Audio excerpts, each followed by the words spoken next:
Hey there, and welcome to U Talk.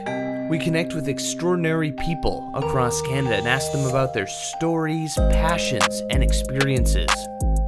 I'm your host, Ryan Funk. Islam is a faith followed by approximately a quarter of the world's population and comprises many diverse cultures and ethnicities. It's unfortunate we've seen so much hate and resentment towards Muslims. With nationalism and misinformation over social media, there's been an increase in Islamophobia during the pandemic.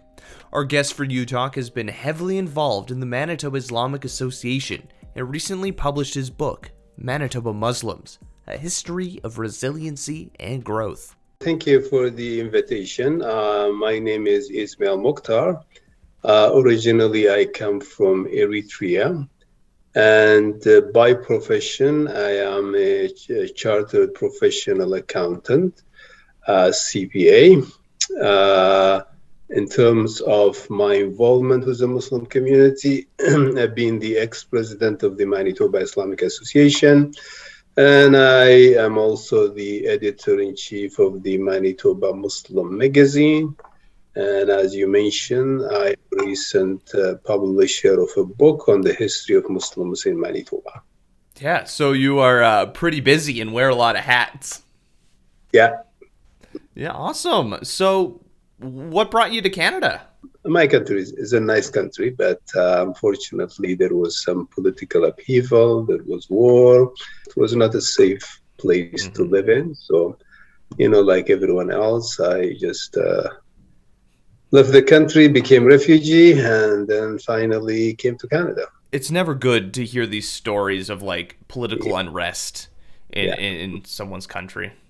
Yeah, unfortunately, that's the reality of the world. But, it's good to come to a wonderful country like Canada where, opportunities are available and people can establish a new life. Establishing here in Manitoba, the Manitoba Islamic Association. What is it and what does it do? The Manitoba Islamic Association is the first Islamic organization, first registered and incorporated Islamic organization. It was founded in 1960.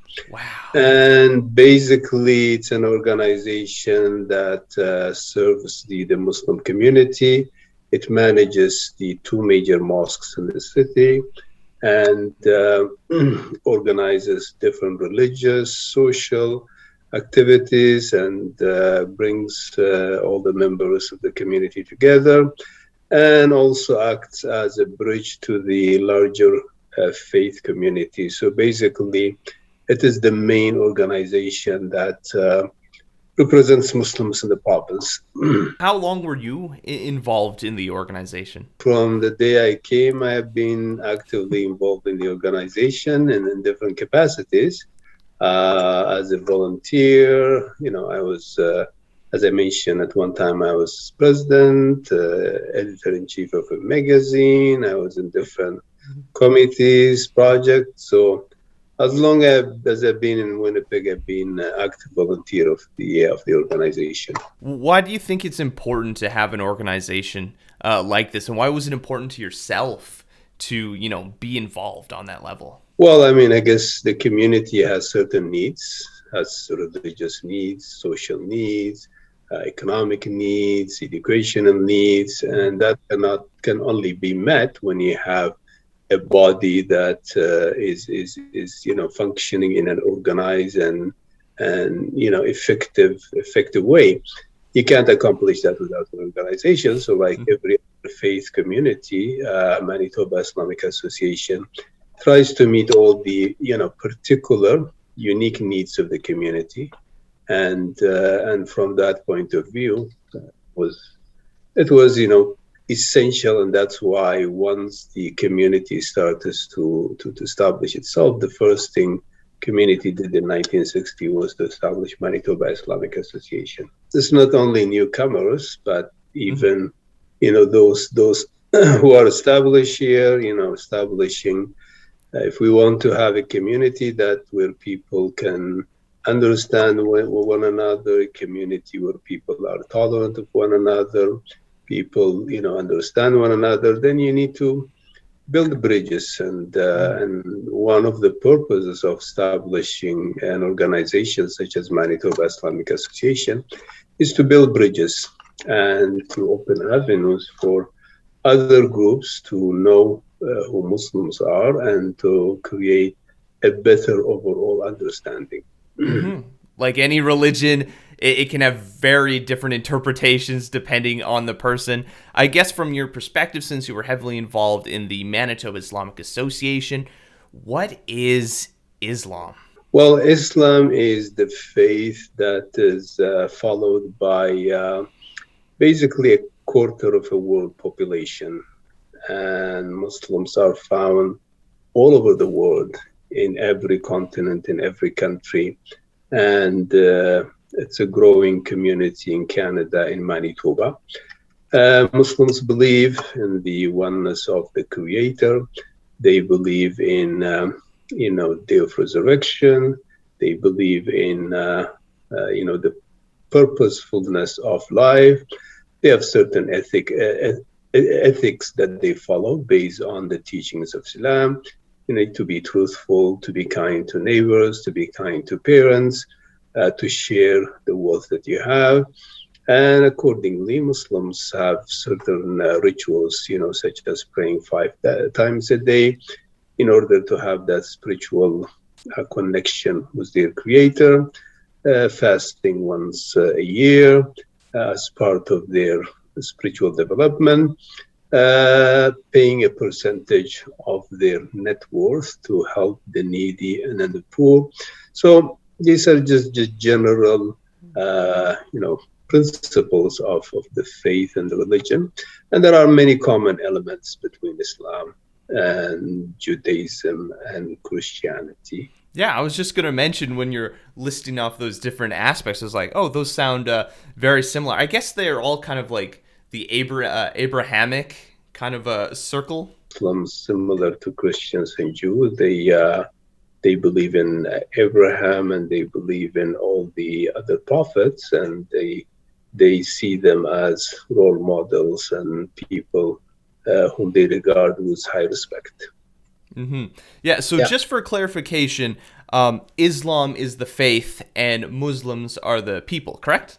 Yeah, definitely. Yeah. Unfortunately, Islam and Muslim peoples have been incredibly demonized, since the early 2000s and before then, which is just horrible to see in Western culture. And it hasn't been until recently, at least in media, that we've seen, more positive representation. Do you feel people are becoming more respectful and open to Islam? And how have your experiences and I guess the Islamic Association's experiences been in Manitoba? Well, unfortunately, when people, do not have the right information, sometimes they become stereotypical, and they look at others with an eye of suspicion, and all kinds of misperceptions persist in the minds of people. Fortunately, in Manitoba, our experience is not as bad as it has been in some other provinces in Canada.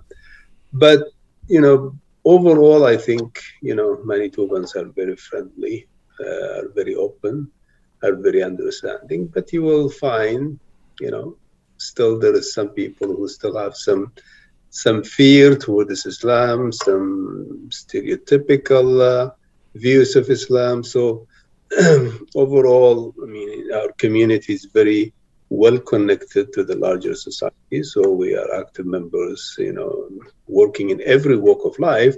So generally, I think things are positive, but still there are challenges. We had different instances in the past where our mosque was vandalized, and there was some hateful articles written here and there. But the more people know about Islam, about Muslim community, the more people start interacting, reaching to one another, I think we can combat hate and with more information, with more openness, I think hopefully we will be able to tackle that in the future. The more you meet people of like different ethnic Yeah. backgrounds, different faiths or cultures, you really find out that everyone's kind of pretty similar. People trying to live their lives, be happy, healthy. Be kind, yeah. So it's unfortunately it's the ignorance that creates suspicion and fear among people. All of us, we're trying to live our life, raise families, being kind to the people around. So we all share the good universal values. And, every community and every faith group has some bad apples and, Muslims like anyone else.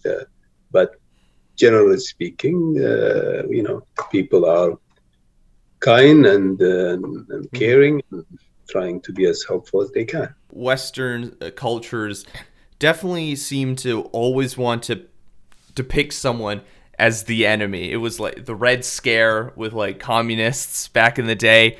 Then Yeah. it was Muslims, and now they're kind of shifting over to China. Yeah. It's like, come on, Yeah, I mean, guys. Come on. It's been like that. I mean, the Asians went through this, the Jews went through this. So it's a phase, but I think with more education, with more interaction, with more information, people change their perceptions and they start accepting one another. October was Islamic Heritage Month. How do you feel this year went? And why is it important to have a month like this devoted to increasing awareness of Muslim Canadians? This year and last year, it was, a low profile, and partly or understandably, that's because of COVID-19 restrictions. But in previous years, we used to have more activities, more, physical and face-to-face activities. But there were some activities happening online. So, as I said, a little bit low profile this year and last year. But the whole purpose of Islamic History Month is to, share our historical heritage, create better awareness of the civilizational contribution of Muslims, create a more inclusive understanding. The more people know each other, the more they would respect one another, they would appreciate one another. So the whole purpose of Islamic History Month, as part of other initiatives that the community takes to create a broader positive understanding across communities, so that we will have a better place to live in and would be able to better understand one another, and also share our collective experience, and that way we make our society, our communities, our country a better place to live. I think it's interesting, just like the diversity that is found throughout Muslim populations, because it's one of the three major religions on the planet, and it just covers so many different cultural and ethnic populations. Yeah, definitely. I mean, we are very, very diverse community. I mean, if you come to our large gatherings, you'll find people from almost every country, every language, every ethnicity, every culture, every dress. It's just an amazing gathering, and you don't need to travel to different places in the world. Just come there, and you'll meet people from every walk of life. And personally, I have enjoyed that diversity, and I've come to experience firsthand culture and values and traditions of other countries, which I haven't been there, but locally, by interacting with the people who come from those regions, that's an amazing experience. Yeah, it gives you a sneak peek of what life is like in other places. Definitely, yeah. You're right.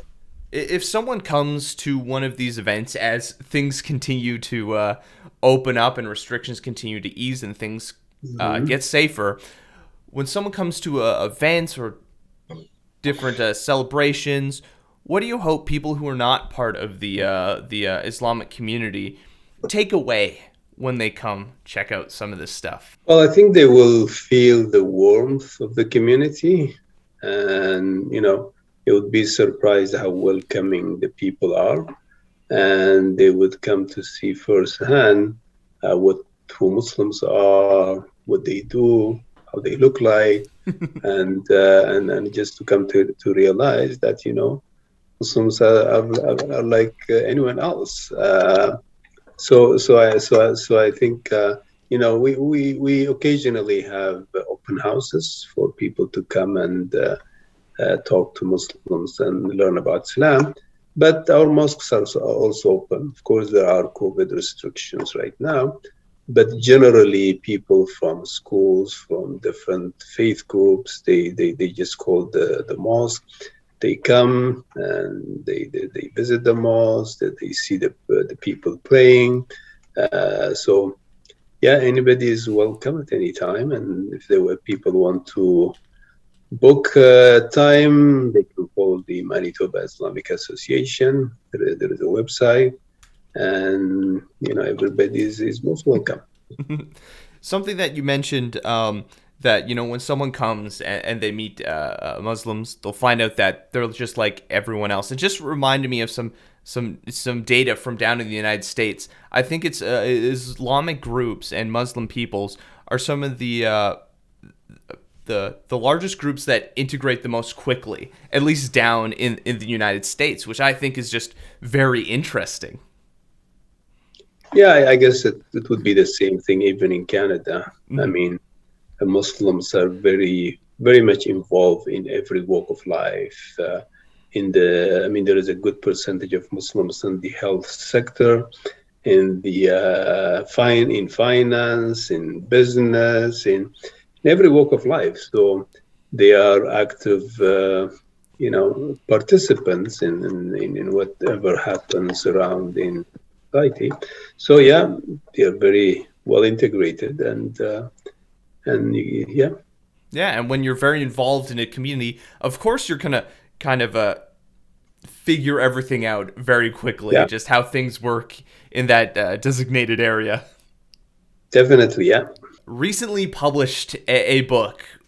What can you tell me about the book that you published, and what inspired you to write a book on Manitoba Muslims?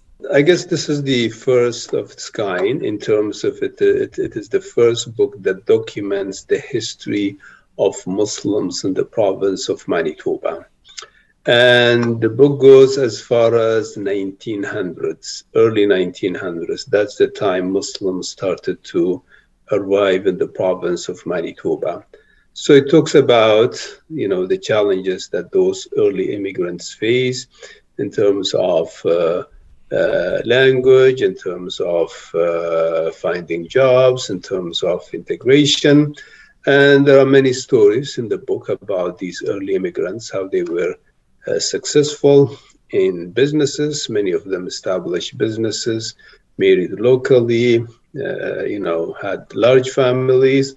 So basically their stories beginning from 1900 and then going all the way to the larger immigrant waves who started coming in the 60s and 70s, the formation of the Manitoba Islamic Association, the establishment of the first mosque in 1976 in Manitoba, and then all the different institutions that were established at the last, at the later years, including the largest mosque that we have in the province, which was established in 2007. And along with that, talking about some of the challenges the community had, internal or external issues such as Islamophobia, also issues in terms of working with other communities such as the indigenous community, the interfaith group. So it's an attempt to document and to cover every aspect of the life of the community from the early 1900 to 2020. Did you find any challenges when you were kind of writing it and trying to find all the historical information and document it. It was very challenging. I mean, as I said, this is the first attempt to document the history of Muslims in the province. So, being the first timer, it's hit and miss. So I have to dig through the archives of the Winnipeg Free Press, the Brandon Sun, all the newspapers of the day to gather as much information as possible. I have to interview different people, go through the different archives. So it was challenging, but at the same time also it was an amazing learning experience for me. Well, of course, you're going through, you're learning about people's lives like before your own in a time that's almost alien to what we're living now. Definitely. Yeah. I mean, even for me, I came to learn many things that I wasn't aware of. I mean, the early Muslims who came in the 1900s, their history was practically forgotten, and not many people knew about it.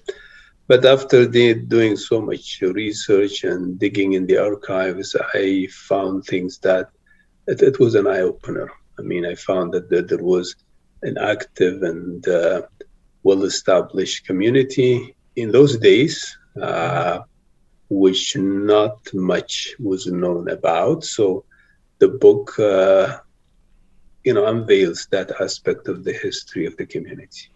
Yeah, it's always fun learning a little bit about your people's backgrounds and history. I know for myself, I'm from a Mennonite background, so Yeah. just finding out about them moving from Central Europe here to Manitoba and kind of across the prairies, and some going down to Central and South America. It's very interesting just hearing about finding out about the change. Yeah, I mean, and that's how we come to fully grasp the extent and the depth of our collective history when we document how the Mennonites came, how the Jews came, how Muslims came, how different communities came, how they interacted, how they reach out to the indigenous community.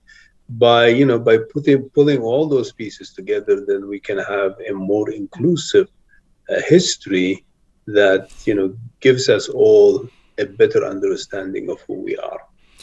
Now that you've taken on this endeavor, do you have any hopes or wants to tackle a different kind of book, or maybe an historical documentary kind of style series again like this? Yeah, maybe down the road, but if time to permits, maybe I can write something about my experience as a refugee who came from a distant place, and having experienced war and being a refugee and coming through to Canada and going through the process of working your way up and going through the education system and so on and so forth. So maybe one day I could try to write that story, but that's not. I mean, nothing immediate on the radar. Speaking of refugees, I guess just in your experience, what can individuals like myself or others, civilians, as well as our governments do better to help individuals who are, running from a terrible situation? The main thing is really to be welcoming to people. Discrimination and stereotyping and all these barriers that people find limit their ability to achieve their potential. So accepting people, giving them opportunity, being understanding, because a new immigrant who comes here, they go through a period of learning, period of adjustment. And the last thing they need when they go through this period is, facing discrimination, facing artificial hurdles on their path. The more they find acceptance, the more they find people willing to give them direction, help them integrate quickly, they do better. And I think that's something that we can all do. It's not just the government, but as communities, as individuals in different capacities, being aware that Canada, by and large, other than the indigenous people, we all came as immigrants. Some came from Europe, some came from Africa, some came from Asia. Everybody went through that process of adjustment. And those communities that found acceptance and positive support, they did better. And when everybody does better, we all collectively also do good to ourselves. I 100% agree. So where can people go to find out more information about the Manitoba Islamic Association, or to find out more about your book? Yeah, I guess for Manitoba Islamic Association, the association has a website, the Manitoba miaonline.org, or they can visit the main mosque on Waverly Street. My book is available on Friesen Press, and also it's available on Amazon and other online bookstores. My book also talks about Manitoba Islamic Association. That will also give you some information about how it was formed and what it organizes, and then so on and so forth. So, yeah. Mm-hmm. And what was the title of your book again? Manitoba Muslims, A History of Resilience and Growth. Enjoying the content from You Multicultural? Why don't you subscribe to stay up to date with everything that we're doing? If you have any stories you want us to talk about or communities we should highlight, leave a comment down below or reach out to us over social media. I'm Ryan Funk. This was You Talk, and have yourself a good one.